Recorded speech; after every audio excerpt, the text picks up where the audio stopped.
Gaurkoan Iñaki Bengoetxea dugu gurekin, normalean berarekin sagardoaz hitz egiteko elkartu ohi gara, baina gaurkoan gai ezberdin bat landuko dugu. Hain zuzen ere, Bidasoako Erlezain elkartea hitz egingo dugu gaur, eta horrekin hasiko gara, lehenik eta behin ongi etorria Iñaki, eta konta iguzu nondik sortu zen elkarte hau? Bueno, hau aurrena bazagon Erlezain bat hemen Probentzio Urkia zena Meakar baserrikoa, eta juntatu ginen batzuk, tartien nere osagore bai, Patxe Izpiolea, eta beste Xabin Arroarrena, eta hola juntatu ginen gazte batzukin, idea bat eitiko, hemengo Erlezain elkarte bat sortu, eta gure erleak landuz, nun atetzeko toki bat estia, elaboratzeko. Nahi genuen, zertigan hemen, baserri guztietan izautu dugu motikozko horra ginela, bai sagarra, sagardoa eta estia erleak bazien baserri gehienatan. Eta jontzen gero industrializazioekin dena pitutera. Eta berpiztu nahi genuen, eta Bidaso aldeko Erlezaina deitu nigun, bizkat Nafarrak hartzeko, bai Etxelar, bai Bera, eta Lesak aldetik beste bat, eta gero Oarso aldea, Hondarrabi, Pasaia, Oiartzu, Arage baitugu, eta hemen Irungoak sortu genuen, eta hor segitzen du, 25 urte bat irakasi. Eta gaur egun adibidez, zenbat kide dauzkazu elkartearen barnean? 28, 25 horri biltzen gara. Berri batzuk sartzen dire, baina adinekoak ere bat ziren, eta tartin batzuek zoritxarrez, izan mundu honetan betiko ez gara. Baina hor mantentzen gara, 25 bat, eta honena du horrek, bakoitza gure estia modua dugula ekarri, egun hartan zu bakarri zaude estia atetzen, elaboratzen, bertan tarroak eta enbotatu, etiketatu egiten zu. Elaborazio batena, azken batean elkarte bada, bakoitza bere estia elaboratzeko, eta bere izenarekin atetzeko. Registro sanitario eta guzti. Horixe da, azkenean guztiok estia ezagutzen dugu soberan, baina zein da estia sortzeko prozesua, nola sortzen da estia? Estia sortzen da, erleak hemen transumantziarik ez digu, gehienak ez dugu iken ezerrez. Nik adibidez ditu polinizatzeko sagastiak eta beste batzuk ere hor inguruan, eta urte osoan hemen egoten da erlea.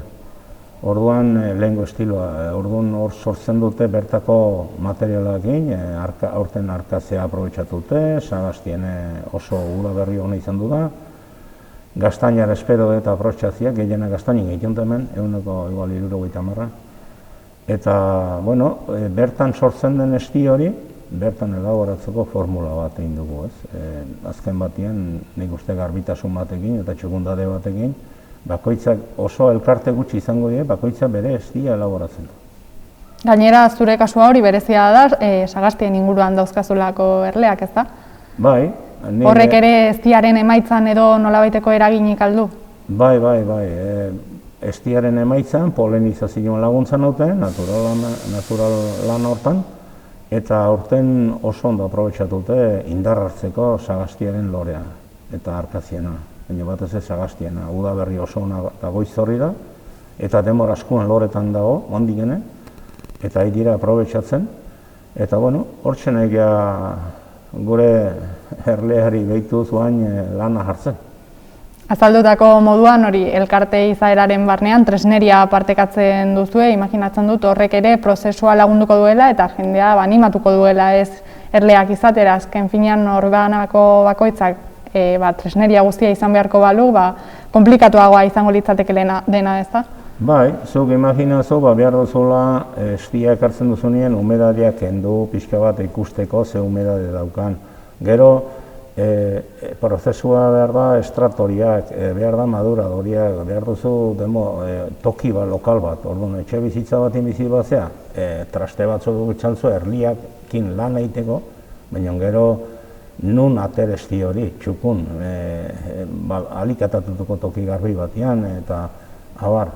Eta prozesu hori sortu genunean alibio gorri izan duzen. Orduan gazteak ere nahi badu etorri, ez oso erresa dauka, sarrera atiek zabalik, baitugu batzuk hartu txugunak, lezua zabalik gaina. Eta batez ere duela urte batzuk aipatu zenez, listor asiarraren iritsierarekin, erleak arriskuan zirela, ez dakit gaur egun nola dagoen egoera edo oraindik ere kalteak eragiten dizkizuen. Bai, borrokik ondina hor dugu bain. Lehen bagenun esan duten bezala zorrientzako, baina noan borrokik ondina eta ez dakago antibiotikorik horrentzat. Listorra asiatik guen borroka ondia dugu. Aurten ere goiz mugitu die, erregin asko eroi dire, baina hal ere uste dut asko izango dela. Igualdi hona jondie, goiz mugitu da, orduan invernazioa nahiko motxe izan dute, eta kontuz, horiek emango juste problemik ondinak, txikizio gorrik juste udazkenean. Ematen du, erlea ateko da bizie, baina debilitatut usten dute. Eta gero udaberrian hasten zenin ikusten, bat hilda, beste hilda, eta bajak desente. Nik arpa batzuek sortu nituen Galiziatik, elektrikoak, eta horiekin defenditzen ditut desente, baina plaka solarrekin eta argindarra inda, baina nahiko gogorra, gaixuak pena ematen duten, nola hartuta ematen duten airean. Eta, claro, hor da lan nahi beharra zerbait sortzen den, ez da gure problema bagara, Europan, Frantzia aldien eta denien dagoia, zerbait sortzen den gutxinez regulatzeko. Ez dedin, zonalde bat infuertea badie, han zerbait jarri, tratamentu bat beraientzat, eta gustora, baina ematen du zaila dela, eta hori sortu beharko da. Erletoki batzutan bentza paliza gorra ematen dut. Eta ekoizpenari dagokionez, ez dakit urtean zehar zeintzuk diren, ez dira ekoizteko garairik konkretuenak edo berenak, ez? Zeintzuk dira hola hilabete klabeak. Hemen jendeak goixa marraitzen da. Erlea gero jan egiten du, eta asko jendea behin gaztaina pasatzen denean abuztuan hasten da kentzen. Baina nik tradizionala naiz eta lehengo legezarrea kentzen du Samiel Hilberen. Irailean azken aldea. Hori ikasi nuen nik osabakin ere, 30 urte eta gehiago berarekin ibiltzen hasi nintzela, eta lehengo zaharrak ere hori aintzuten nion, San Miguel Hilbera, estila udazkena kentzeko garaia eta hola. Ni hola itzan naiz. Agustuan igual gehiago kenduko nuen, baina azken batien erleak ere ez ditut, berak jatama dute berak egina da. Eta ez naiz bera bakarrak dibizi, diversifikazio bat gehiago dut nire onurak ore bai, lehen esan dutena polinizazio bota da. Eta azkenien, piltzen batzu kilo batzuk gutxixio edo gehiago, hor izango naiz, baina udazkenien jau perkulatu izaten da dena, ondo itxita eukitzen duten, egurako ja prestatuta, eta hor kentzen diot. Baina egia da batzuk aurreatzen nahi dila gero eta gehiago bentsat agustuan hola. Baina, hori da bakotxaren puntuan, dagoen, berak ikusi behar du. Alde bateo hobeto etortzen hau, denak golpien gabe, batzu lehenago, beste gero. Eta urtengo ekoizpena nolako izaten ari da, ona izaten ari da? Momentuz oso indarrian daude erliek. Oso indarrian eta hasi dire lanik fuerte. Hai dire beren altzak edo beren kajoitxoak guretzak ore betetzen. Oso ongi, eta elkarrizketarekin amaitzeko, erlezaintzak ezakit nola begiratzen duen etorkizunera, uste alduzu hemen bidasoan konkretuki tradizio eta erlezaintzarekiko afizio hori mantenduko dela?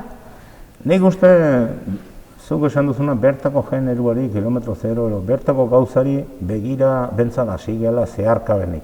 Badakigua begiratu behar dela aurrez. Baina zeharkabenik errepatzen hasi gea eta estimatzen. Bai konsumitzaileak eta egin behar duen produktore gazteak ere hasirie kontuatzen. Orduan horrek poza edo esperantza pixkat ematen du, nahiz da handik gutxi ikusi oso urrun joan ginen goiti bera, baina, bentsa zerbait badago. Gutxi jo eta ukerrego ginen ondela goita gehi urte, elkarti hori hasi ginen jartzen. Adineko ginen gehienak ziren, eta beste hainikoke bagoaz aurrea, baina ikusten zu gazteak eta heldu dila, eta emakume batzuk ere bai, eta, esaten zu, azken batean kontzoko moduan gaude, eta zergatik ez, alegin du, eta ne hola gaztetxo bat etortzen honien ikasi nahi dula, edo ikusi nahi dula, nik lagundu egiten diot, eta esan goazen nerekin jarretea. Lagundu zelkar ikasiko duzu, eta aurten ere banabil batekin. Primeran, Iñaki. Zuen pausoak gertutik jarraituko ditugu, mila esker zuri itzengatik. Bale, eskerrik asko.